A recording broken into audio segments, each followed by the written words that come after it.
বেশ কিছুদিন কেটে গেল। খাবার টেবিলে দেখা হয় মেঘ আবিরের।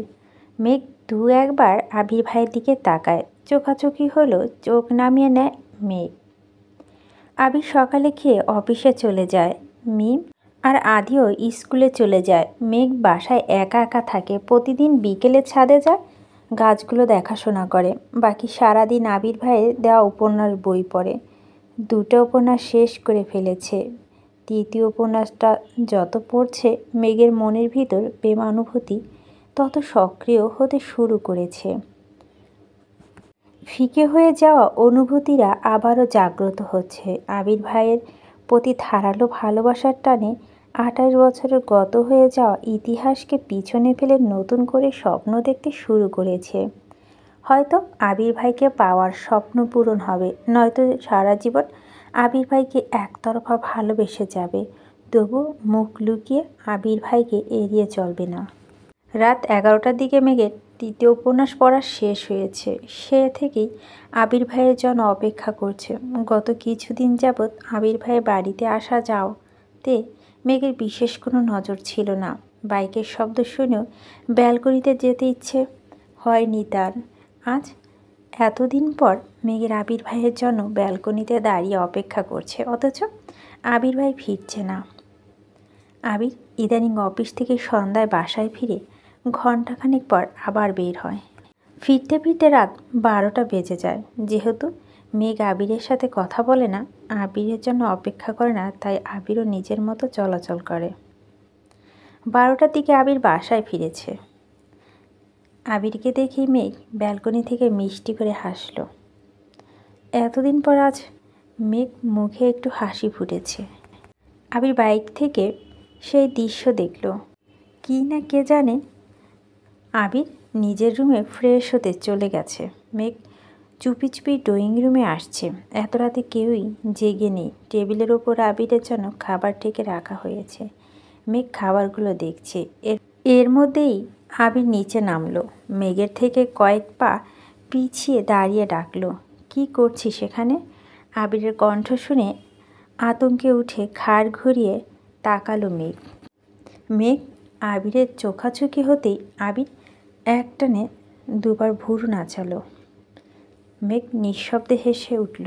দীর্ঘ প্রতীক্ষার পর প্রিয়সীর মুখে হাসি দেখে আবিরের মন এক মুহূর্তেই শান্ত হয়ে গেছে। আবির চোখ বন্ধ করে দীর্ঘশ্বাস ছেড়ে নিজেকে সুস্থির করার চেষ্টা করছে। মেঘ মাথা নিচু করে বলল, আপনি এগুলো দিয়ে কিভাবে খাবেন? আপনাকে একটা ডিম ভেজে দেই। মেঘের এমন কথায় আবির চোখ মেলে তাকালো। ভারী কণ্ঠে জবাব দিল, কোনো প্রয়োজন নেই, আমি খেতে পারবো। আবির ভারী কণ্ঠে বলল, মেঘ সেসবে মাথা ব্যথা নেই। কারণ তার মাথায় উপন্যাসের প্রেমালা ঘুরপাক খাচ্ছে। সে আবার বলল, আপনি তো বলেছেন পরীক্ষার পর রান্নাঘরে যেতে পারবো। পরীক্ষা তো শেষ, এখনও কি যেতে পারবো না? আবির স্বাভাবিক কণ্ঠে প্রশ্ন করল, তোর কি ডিম ভাজা খেতে ইচ্ছে করছে? আমি করে নিয়ে আসছি। মেঘ ডানে বামে মাথা নেড়ে বলল, আমি ভাজবো। আবির গম্ভীর কণ্ঠে শুধালো, তুই ডিম ভাজতে পারিস? মেঘ দাঁত কেলিয়ে হেসে বলল, আম্মুরা ডিম ভাজার সময় আমি দেখেছি। আবির পুনরায় বলল, তোর ভাজতে হবে না, তুই বস, আমি ডিম ভেজে নিয়ে আসছি। মেঘ শক্ত কণ্ঠে বলল, না, আমি আনবো। আবির ধমক দিতে গিয়েই থেমে গেল। মেয়েটা এতদিন পর আবিরের সঙ্গে কথা বলতে আসছে, ধমক দিলে মনে কষ্ট পাবে, তাই ধমক দিতে পারছে না। আবার ডিম ভাজতেও পাঠাতেও সাহস পাচ্ছে না। আবির দুপা এগিয়ে থমকে দাঁড়ালো। সেখান থেকে ঘুরে এসে চেয়ার টেনে বসলো। পকেট থেকে ফোন বের করে কিছু একটা চেক করছিল। একবার রান্নাঘরে তাকাচ্ছে, আর একবার ফোনে। দুবার ডেকে বলছে, তুই কি পারবি নাকি আমি আসবো? মেঘ দুবারই উচ্চস্বরে বলছে, পারবো। কিন্তু আবিরের কলিজা কাঁপছে। প্রথমবার মেঘ রান্না করতে গেছে, পেঁয়াজ কাটতে গিয়ে যদি হাত কেটে ফেলে। কয়েকবার রান্নাঘরে দেখেই যেই না ফোনের দিকে মনোযোগ দিয়েছে, কয়েক সেকেন্ডের মধ্যে মেঘ চিৎকার দিয়ে উঠেছে। মেঘের চিৎকারের শব্দে আবিরের হৃদয় কেঁপে উঠেছে। সহসা ফোন ফেলে ছুটে যায় রান্নাঘরে। গরম তেল ছিটকে পড়েছে মেঘের হাতে পায়ে। এত রাতে বাসার মানুষ সজাগ হলে ঝামেলা হবে ভেবে চিৎকার দিয়েও নিজেও মুখ চেপে ধরেছে। ফ্লোরে বসে ফুঁপিয়ে ফুঁপিয়ে কাঁদছে মেঘ। আবির চুলা বন্ধ করে ঝড়ের বেগে টুথপেস্ট নিয়ে এসেছে। হাঁটু গেড়ে বসে আলতো করে হাতে আর পায়ে পেস্ট লাগিয়ে দিচ্ছে। কয়েক মুহূর্তের মধ্যেই আবিরের শরীর ঘেমে একাকার অবস্থা। রক্তাপা দু চোখ মেঘের হাতে পায়ে নিবদ্ধ। বুকের ভিতর হৃৎপিণ্ডটা অবিরাম কাঁপছে। মেঘের হাতে পায়ে পেস্ট লাগিয়ে ফু দিয়ে দিচ্ছে। মেঘ কেঁদেই যাচ্ছে, তবে এই ক্রন্দন শব্দহীন। আবির ভুরু কুঁচকে নিজের ভিতরে থাকা সবটুকু আক্রোশ কণ্ঠে ঢেলে দাঁতে দাঁত চেপে বলল, আমায় না জ্বালালে কি তোর শান্তি হয় না? আবির ভাইয়ের রাগান্বিত কণ্ঠ শুনে মেঘ জলসিক্ত চোখে আবিরের মুখের পানে তাকালো। চোখে পড়ে রক্তবা দু চোখে। এই চোখে অসহায়ত্ব স্পষ্ট প্রতীয়মান হচ্ছে। আবিরের নিঃশ্বাসের মাত্রা তীব্র, কপালে বিদ্যমান ঘামের বিন্দু বিন্দু চিকচিক করছে। আচমকা আবির মেঘের কোলে তুলে নেয়। অমনি মেঘের চক্ষু চড়ক গাছ। এক মুহূর্তে কান্না থেমে গেছে। অবাক চোখে তাকিয়ে আছে আবিরের মুখের পানে। আবির কোনো দিকে না তাকিয়ে মেঘকে নিয়ে সোফায় বসিয়ে ঠান্ডা কণ্ঠে শুধালো, এখন জ্বলছে? মেঘ এপাশ ওপাশ মাথা নিয়ে না করল। আবির মেঘের হাত পায়ে ফু দিতে দিতে হঠাৎ অন্তত নমনীয় স্বরে বলে উঠল, কথা বললে তো কোনো কথা শুনিস না। তেল যদি আর একটু বেশি পড়তো? কি তখন কি হতো বল? মেঘ অপলক দৃষ্টিতে আবিরের দিকে তাকিয়ে আছে। আবির ভাইয়ের বলা কথাটা মেঘের কলিজায় লাগছে। আবির ভাইয়ের এত কোমল কণ্ঠ কোনোদিনই শুনিনি সে। মেঘের অপলক দৃষ্টিতে আবিরের অদ্ভুত ঘোর কাজ করছে। কোনো মতে চোখ নামিয়ে শুধালো, রাতে খেয়েছিস? মেঘ আস্তে করে বলল, না। আবিরের মেজাজ খারাপ হলো। কপাল কুঁচকে মেঘের দিকে তাকিয়ে প্রশ্ন করলো, এত রাত হয়ে গেছে, খাসনি কেন? মেঘ যে উপন্যাস পড়তে পড়তে 11টা বাজিয়ে ফেলেছে। তারপর থেকে আবির ভাইয়ের অপেক্ষাতে আছে। এ কথা আবির ভাইকে কিভাবে বলবে সে? মেঘের হাত আর পায়ের দিক একবার দেখে ঠান্ডা কণ্ঠে বলল, এখানে চুপচাপ বসে থাক, আসছি আমি। কিছুক্ষণের মধ্যেই আবির আরেকটা ডিম ভেজে ভাত নিয়ে আসছে। মেঘ নির্বাক চোখে চেয়ে আছে। হৃৎপিণ্ডে ধূপ পুকানি শুরু হয়ে যাচ্ছে। আবির ভাই খাবার নিয়ে আসছে। আবির ভাই খাইয়ে দিবে, এইসব ভেবে অস্থির হয়ে যাচ্ছে। জ্বরের ঘোরে প্রথমবার মেঘকে আবির খাইয়ে দেওয়ার অনুভূতি ঠিক মতোই বুঝতে না পারলেও আর সে অনুভব করতে পারছে। খুব যত্ন সহকারে মেঘকে খাইয়ে দিচ্ছে আবির। পানির গ্লাসটাতে পর্যন্ত ছুঁতে দিচ্ছে না। খাওয়ার শেষে মেঘের হাত আর পা পরিষ্কার করে ফ্রিজ থেকে দই বের করে নিয়েছে। এর মধ্যে কম করে হলেও 100 বার প্রশ্ন করে ফেলেছে, জ্বলছে কিনা, ব্যথা করছে কি না। মেঘের থেকেও আবির যেন কয়েক গুণ বেশি দুশ্চিন্তা আছে। আবিরের আতঙ্কিত কণ্ঠস্বর শুনে মেঘ বারবার অবাক চোখে তাকাচ্ছে। আবির ভাইয়ের এই আচরণ কি ভাইয়ের প্রতি বোনের ভালোবাসা, নাকি অন্য কিছু? অন্য কিছু ভেবে বারবার আটকে যাচ্ছে। মনে পড়ে যাচ্ছে ফুপ্পিকে নিয়ে আবির ভাইয়ের বলা কথাগুলো। মেঘকে কোলে নিয়ে রুম পর্যন্ত দিয়ে আসছে। 3 দিন হয়ে গেছে মেঘের হাতে পায়ে তেল পড়েছে। ভাগ্য ভালো ছিল বলেই মেঘের হাতে ফোস্কা পড়েনি, তবে দাগ হয়ে আছে। এই দাগ মুছতে বেশ কিছুদিন লাগবে। সময় চলমান। মেঘ আর বন্যা দুজনেই ঢাকা বিশ্ববিদ্যালয় উদ্ভিদ বিজ্ঞান বিভাগে ভর্তি হয়েছে। ক্লাসও শুরু হয়ে গেছে।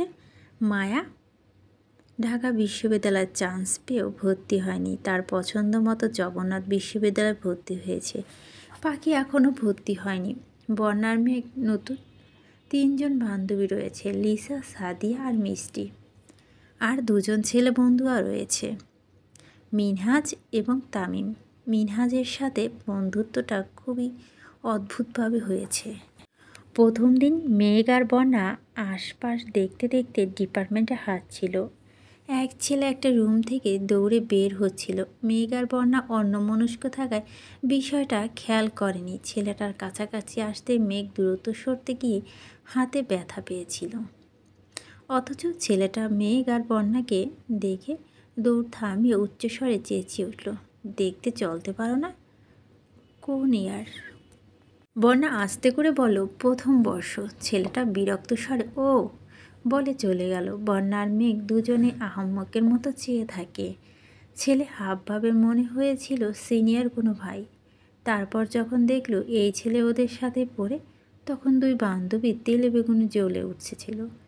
এরপর থেকে ছেলে বেশ কয়েকবার মেঘ আর বন্যার সঙ্গে কথা বলতে আসছে। প্রথম দিনে দুষ্টুমি যেন প্রতিদিনই কম করে হলেও 10 বার করে মাপ চায়। বন্যার মেঘে এখন আপু বলে ডাকে। সেই মিনহাজের সাথে ভর্তি দিন থেকে তামিমের পরিচয়। আস্তে আস্তে ভালো বন্ধুত্ব হয়ে গেছে। মিনহাজের মাধ্যমে বন্যার মেঘের সঙ্গে তামিমের খুব ভালো বন্ধুত্ব হয়ে গেছে। আর শুক্রবার বাড়িতে মাদি আর মেঘের হইচই চলছে। আবির সকাল সকাল উঠে নাস্তা করে বেশ খানিকটা সময় ধরে ভাই বোনের দুষ্টুমি দেখছি। দুপুরের পরপর আবির বড় মামা আসছেন। ওনার বড় মেয়ে মাইশাকে ছেলেপক্ষ দেখতে আসবে, তাই উনি সবাইকে দাওয়াত দিতে আসছেন। যদি পছন্দ হয় তাহলে বিয়ের দিন তারিখ ঠিক হয়ে যাবে। আলী আহমেদ খান স্বাভাবিক কণ্ঠে বলল, আমি এখন যেতে পারবো না, আপনি বরং আবিরের মাকে নিয়ে যান। বিয়ে ঠিক হোক, বিয়ের সময় সবাই যাব ইনশাল্লাহ। বড় মামা আবিরের দিকে তাকাতেই আবির বলে উঠল, বড় মামা আমায় যেতে বলো না প্লিজ, আমার অনেক কাজ আছে। তুমি আসছো যেহেতু আম্মুকে আজই নিয়ে যাও, এতে কোনো সমস্যা নেই, তবু আমায় যেতে বলো না। বড় মামা একটু রেগে বলেন, এখন তোদের সমস্যা শুনছি, কিন্তু বিয়ের সময় আমি কারো কোনো সমস্যা শুনতে চাই না। আমার মেয়ের বিয়েতে সবাইকে উপস্থিত হতে হবে। আবির ঠান্ডা কণ্ঠে বলল, যদি চাও সবাই মাইশাপুর বিয়েতে উপস্থিত থাকুক, তাহলে আগামী মাসের মাঝামাঝিতে তারিখ দিও, বাকিটা তোমাদের ইচ্ছে। এই বলে আবির চলে গেছে। আগামী মাসের মাদি বার্ষিক পরীক্ষা শেষ, তারপর বিয়ে হলে সবাই যেতে পারবে। এজন্য আবিরের বিয়ের তারিখ আগামী মাসে মাঝামাঝি দিতে বলেছে। কয়েকদিন পর সকালবেলা খাবার টেবিলে সবাই একসাথে খাবার খাচ্ছিল। আলী আহমেদ খান হঠাৎই বলে উঠল, আবির তোর কি কিছুদিন সময় হবে? আবিরের বাবার দিকে তাকিয়ে প্রশ্ন করল, কেন? আলী আহমেদ খান বলেন, তোকে রাজশাহী যেতে হবে। আবির ভাই রাজশাহী যাবে শুনে মেঘ আঁতকে উঠল। ঘুম থেকে উঠে আর রাতে ঘুমানো যাওয়ার পূর্বে আবির ভাইকে দেখে মেঘের নিত্যদিনের অভ্যাসে পরিণত হয়ে গেছে। আবির ভাইকে রাজশাহী যেতে হবে শুনে অষ্টদশীর মন সহসা খারাপ হয়ে গেছে। আবির কিছু বলার আগেই পাশ থেকে ইকবাল খান উঠে বেসিনের দিকে চলে গেছে। আবির একবার বেসিনের দিকে দেখেই পরক্ষণে মেঘের দিকে এক পলক তাকালো। মেঘ মাথা নিচু করে বসে আছে। আবির ভারী কণ্ঠে বলল, ঠিক আছে, কবে যেতে হবে? মোফাজ্জেল খান বললেন, আগামীকাল গেলে ভালো হবে। কেউ আর কোনো কথা বলল না। তানবীর কিছু একটা বলতে গিয়েও থেমে গেল। আবির খাবার শেষ করে অফিসের জন্য বেরিয়ে পড়েছে। বিকেলের দিকে মেঘের ঘুম ভাঙে। ফ্রেশ হয়ে ব্যালকনিতে দাঁড়িয়ে দেখল নিচে আবির ভাইয়ের বাইক রাখা, তার মানে আবির ভাই বাসায়।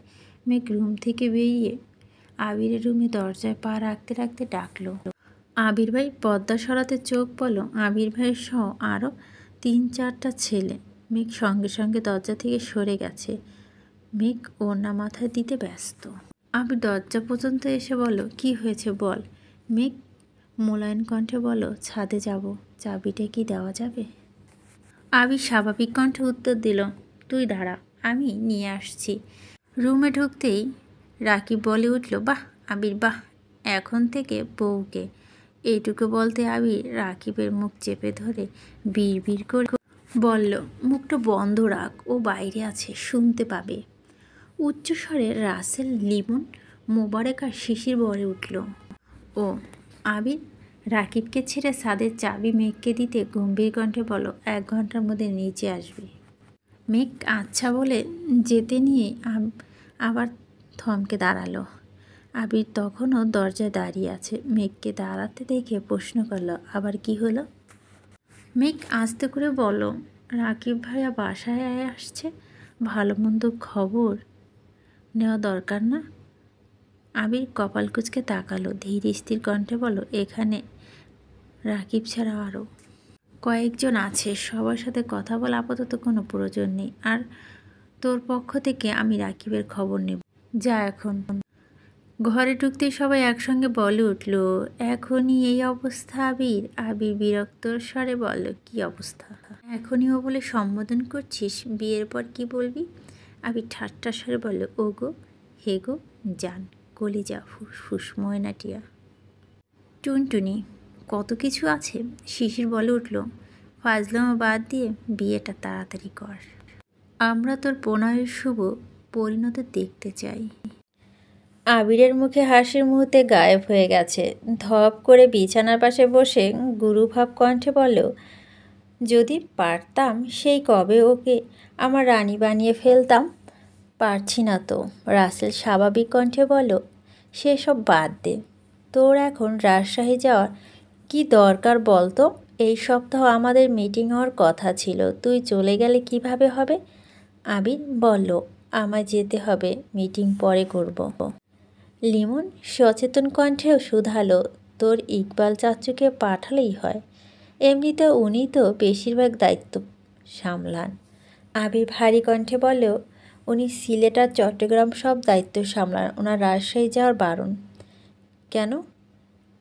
লিমন প্রশ্ন করলো। আবির বলা শুরু করলো, অনেক বছর আগের ঘটনা, যখন রাজশাহীতে প্রথম কোম্পানি কাজ শুরু হয়েছিল, তখনই বেশ কয়েক বছর কাকামণি রাজশাহীতে ছিল। ওইখানে যে বাসাতে ছিল, ওই বাসার মালিকের মেয়ে কাকামণি ভালো লাগতে শুরু করে। মালিকের মেয়ে কাকামণিকে ভালো লাগে। ধীরে ধীরে ওনাদের মধ্যে প্রেম সম্পর্ক গড়ে উঠেছে। কিছুদিনের মধ্যে মালিকের পরিবার বিষয়টা জানতে পারে। তাদের দিক থেকে কোনো আপত্তি ছিল না, বিয়ে করিয়ে দিতে চেয়েছিল। কিন্তু কাকামণি চেয়েছিল পরিবার নিয়ে গিয়ে বউ উঠিয়ে আনতে।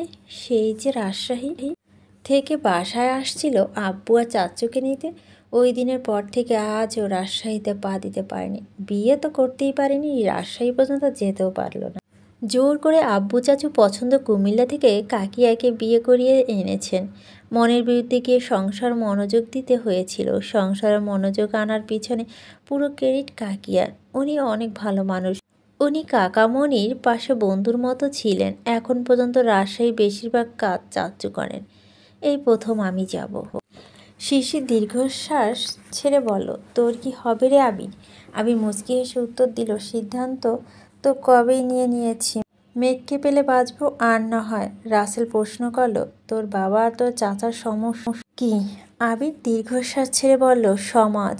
ওনারা সমাজের চোখে ভালো থাকবেন, আপন মানুষদের মনকে হাজারো বার খুন করতে পারবে।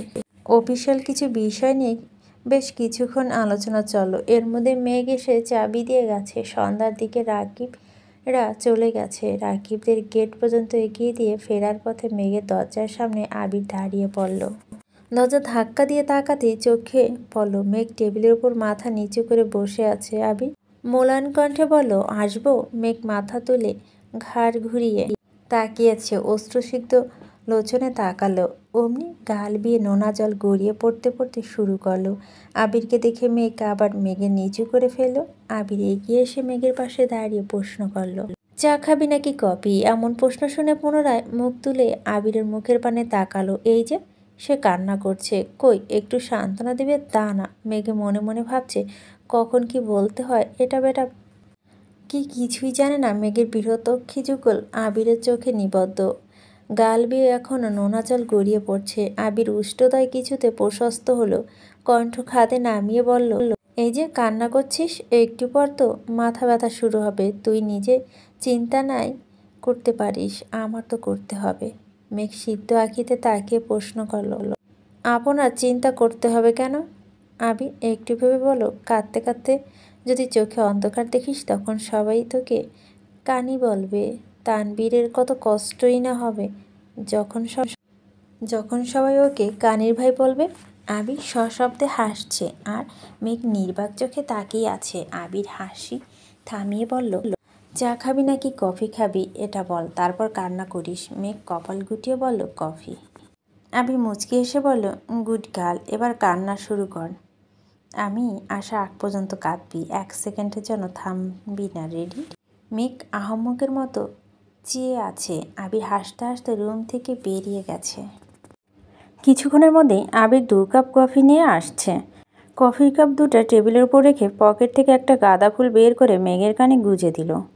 আবিরের কর্মকাণ্ড দেখে মেঘ অভিভূতের ন্যায় চেয়ে আছে। নিষ্পলক দৃষ্টি তার। আবির ভাই নিজের হাতে কানে ফুল গুঁজে দিচ্ছে, এটা অনুভব করতে মেঘের হৃৎপিণ্ড দিক বিদিক ছোটাছুটি শুরু করে দিয়েছে।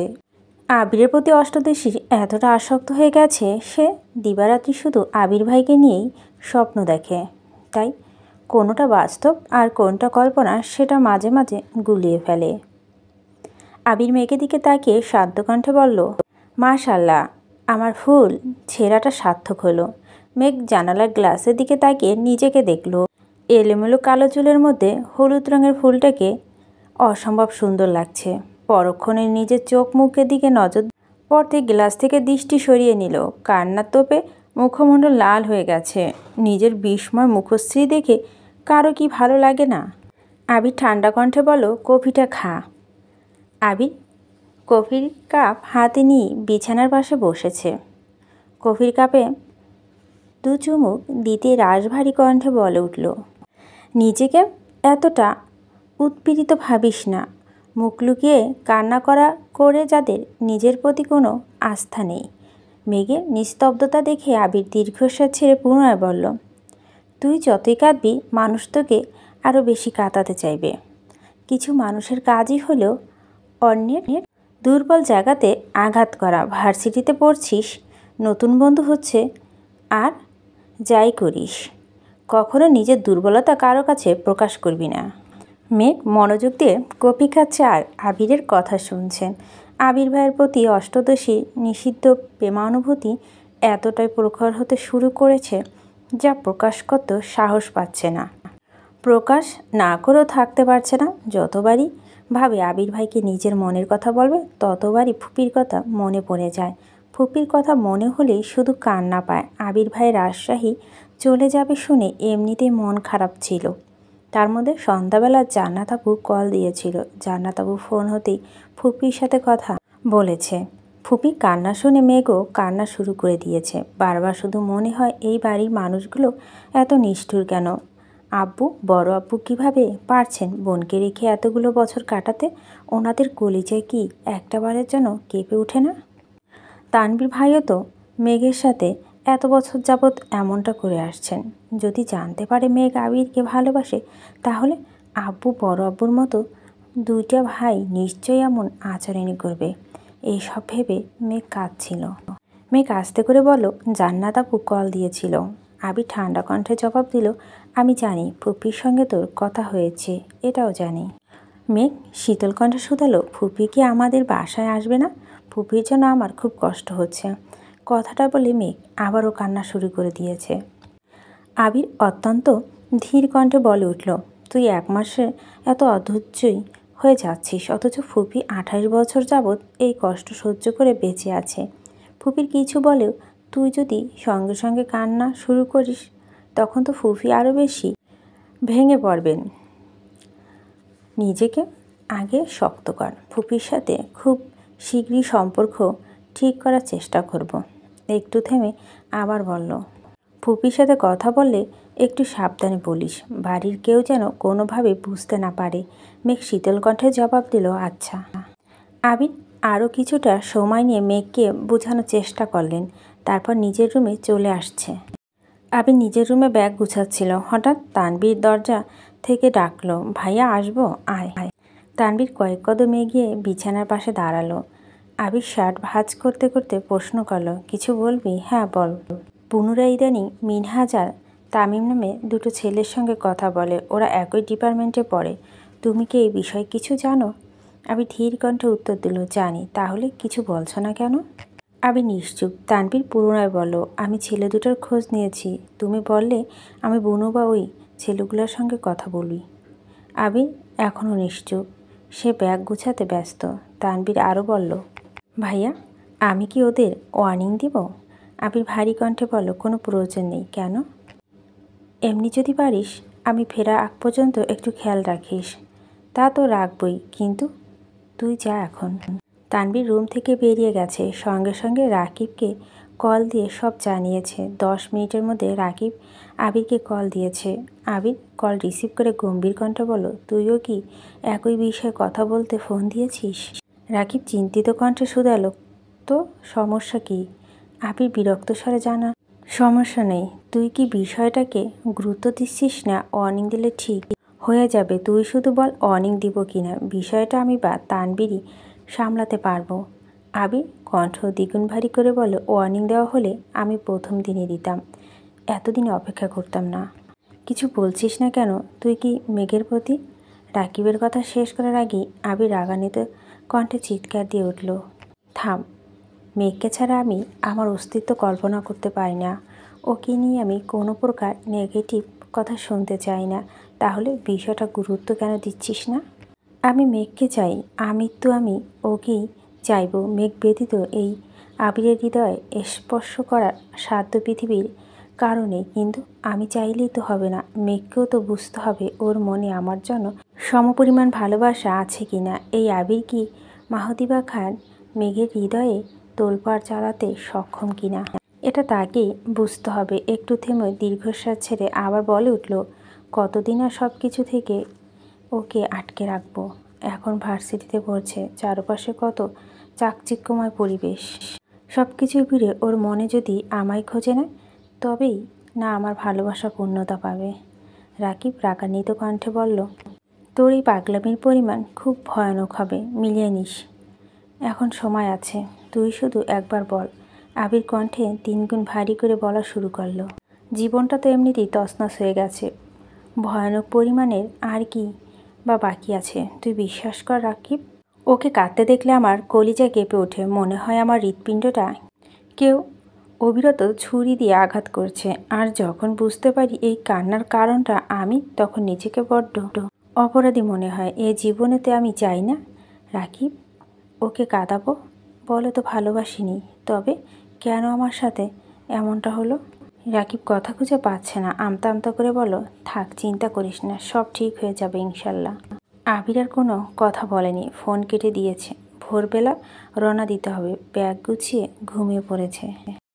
আবির রাজশাহীতে গেছে 3 দিন হলো। আজকে মালিহা খান ভাইয়ের বাড়ি থেকে ঘুরে এসেছে। মায়েশার বিয়ে আগামী মাসের মাঝামাঝিতে ঠিক করা হয়েছে। ততদিনের মিমা আদি পরীক্ষা শেষ হয়ে যাবে। মিমার আদি সামনে পরীক্ষা বলে লেখাপড়া একটু বেশি করতে হচ্ছে।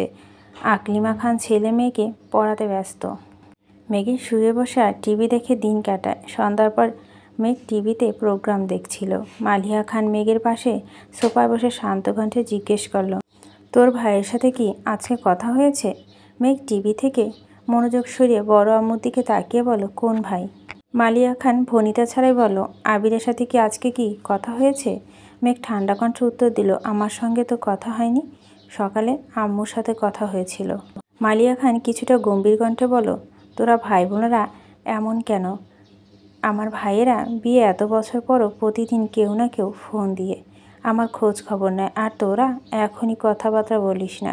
তোদের বিয়ে দিলে শ্বশুর বাড়ি থেকে তো জীবনেও ভাইদের খবর নিবি না।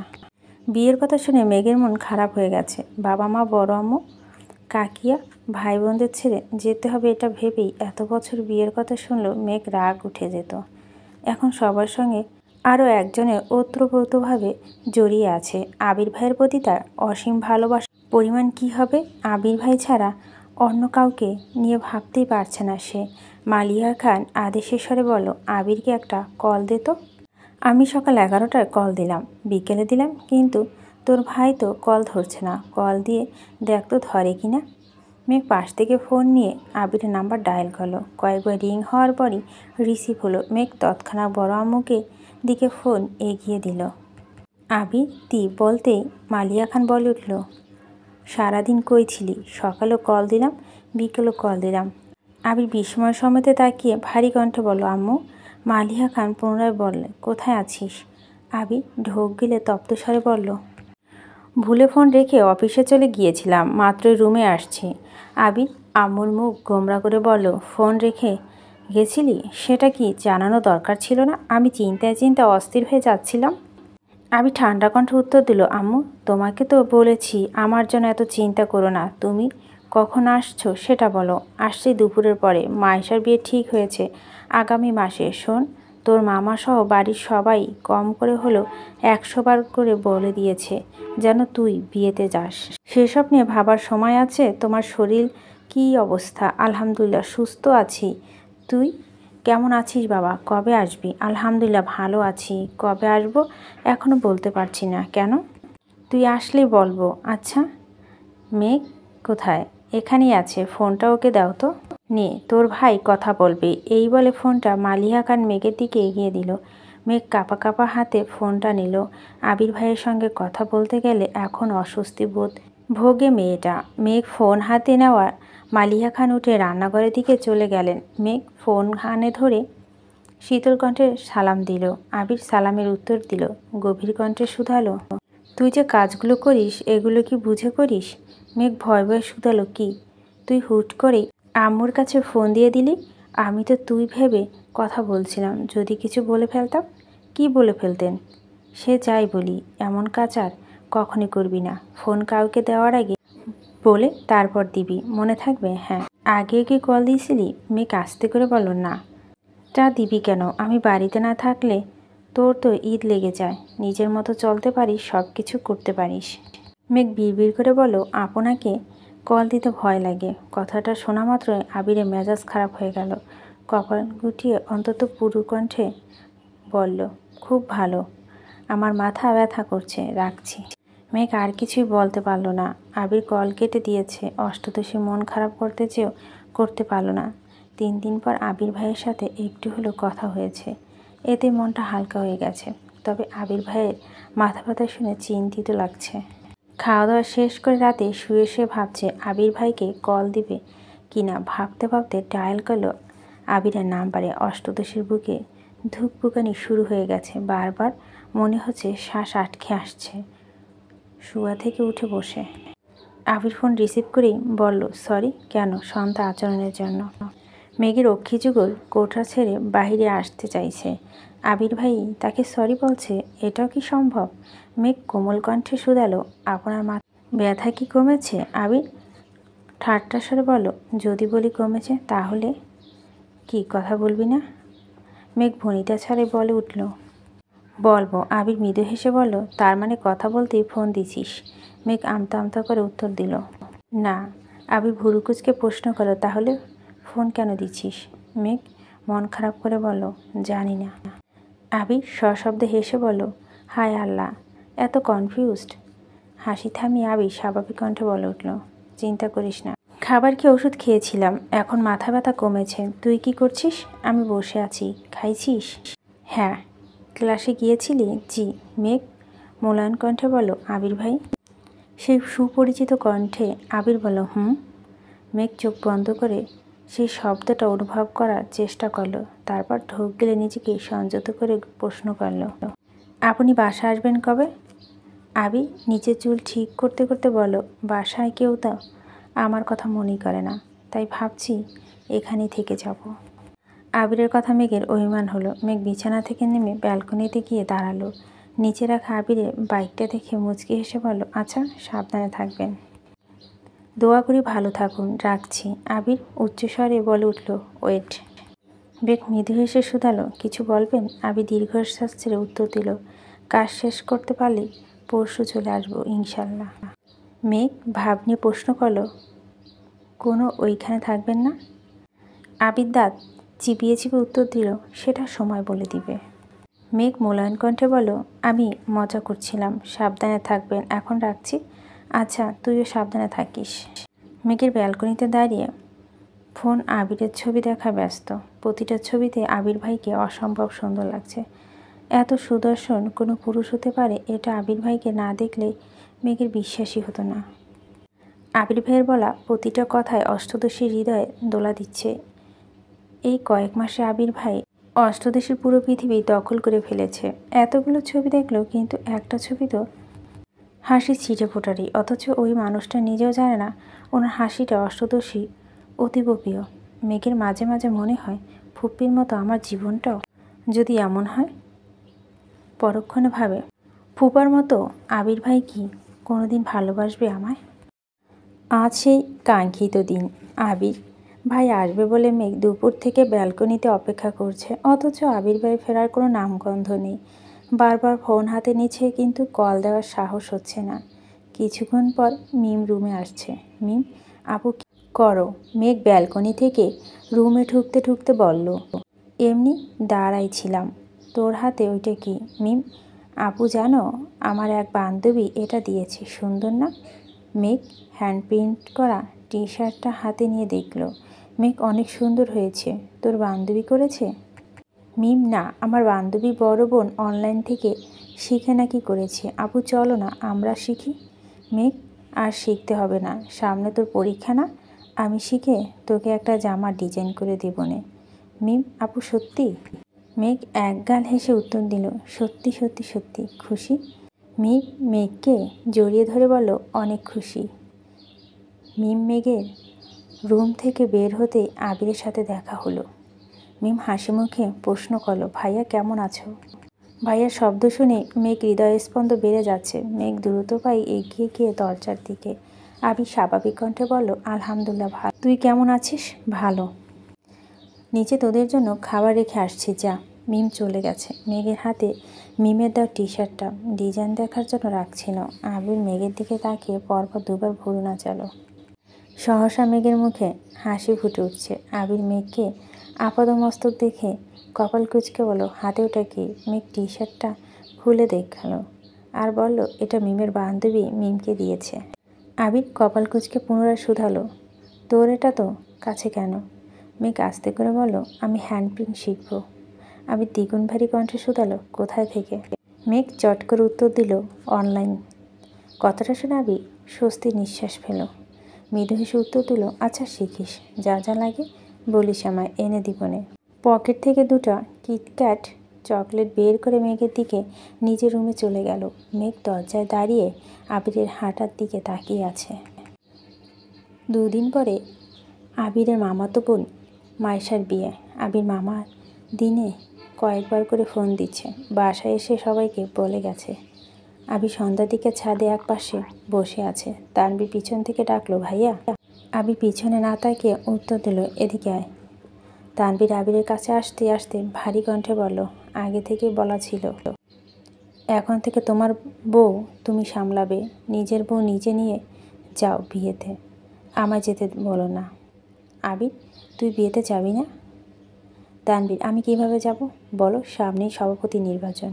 এই অবস্থা, আমার পক্ষে 3-4 দিনের জন্য বিয়েতে যাওয়া অসম্ভব। তুমি যাও, সমস্যা নেই, আমি বিয়ের দিন যাব। আবির গম্ভীর কণ্ঠে বলল, আমার তো যেতে সমস্যা ছিল না, কিন্তু কি? মালার জন্য একটু টেনশন হচ্ছে। গত 2 বছর যাবৎ মেয়েটা আমার অতিরিক্ত জ্বালাইতেছে। দিনে রাতে শুধু মেসেজ আর কল দেয়। সব ঝামেলার মোড়ে আমার বাসার মানুষ। মালা ফোন কিনছে, ভালো কথা। আম্মু আমার নাম্বারটা কেন দিতে হলো? প্রথমবার ভালোভাবে কথা বলছি, সম্পর্ক মামাতো বোন, আমি ওইভাবে কথা বলছি। তারপর থেকে প্রায় কল দেয়। কয়েকবার নর্মালি কল রিসিভ করছি। আমি মামির সাথে কথা বলি, আর ওই মেয়ে দেখি কেমন করে তাকিয়ে থাকে। যখন তখন ফোন দেয়, কি উল্টাপাল্টা কথা বলে। ধমক দিলে মামা বা মামির হাতে ফোন ধরিয়ে দেয়। মামা মামিকে তো কিছু বলতে পারি না। না পারছিলাম নাম্বার ব্লক করতে, না পারছি ভালোভাবে কথা বলতে। এখন তো বিয়ের জন্য ওই বাড়িতে যেতে হবে। ওই মেয়ে আচরণ দেখে তোর বোন না আবার হাইপার হয়ে যায়, এই চিন্তায় ভালো লাগছে না। এত কাহিনী তো আমায় বলনি। অসহ্যকর বিষয় নিয়ে আলোচনা করতে আমার অসহ্য লাগে। তানবীর একটু ভেবে বলল, ভাইয়া ভেবো না, তোমার একটা থাপ্পড় খাইলে সব ঠিক হয়ে যাবে। আবির বিরক্ত স্বরে জানালো, বাসায় যেদিন আসছিল ওই দিনই থাপ্পড় দিতে ইচ্ছে হয়েছিল। তোর বোন ব্যতীত আমি স্বইচ্ছায় কোনো মেয়েকে ছুতে চাই না বলে ওই মেয়ে এখনও আমার থাপ্পড় খায়নি। এখন কি করবা? আবির দীর্ঘশ্বাস ছেড়ে বলল, যদি মালার কারণে মেঘের চোখ থেকে এক ফোঁটা পানি পড়ে, মালার খবর আছে, আমি ভুলে যাব সে আমার বোন। তানবীর ভীত স্বরে বলল, ভাইয়া তোমার রাগটা কন্ট্রোল রাখো প্লিজ। বুনুর মালা থেকে দূরে দূরে রাখো, আর পারলে বুনুরে একটু সময় দিও। গল্পের অংশটি ভালো লাগলে অবশ্যই লাইক, কমেন্ট, শেয়ার করবেন। আপনার মূল্যবান মতামতটি জানাবেন।